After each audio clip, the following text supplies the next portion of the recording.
הסיפור מאחורי התמונה.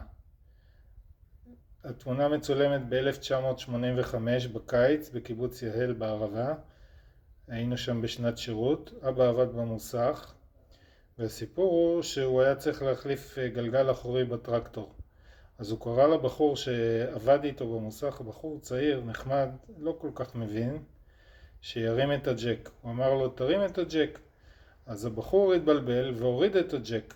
כשהוריד את הג'ק, הידיים של אבא נמחצו בין החלק העליון של הגלגל לבין הכנף של הטרקטור, והוא נלכד שם ולא הצליח לזוז. אז הוא צועק לו, תרים את הג'ק, תרים את הג'ק. והבחור נבהל וברח, הוא היה ממש מבוהל, ואבא נשאר לחוד שם בתוך בין הכנף לבין הגלגל.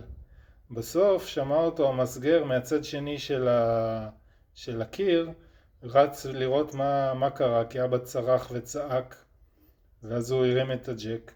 והסיפור הוא שזה הסתכם בתפרים בכל האצבעות בשתי הידיים, אבל אבא לא באמת כעס, זה אפילו קצת הצחיק אותו.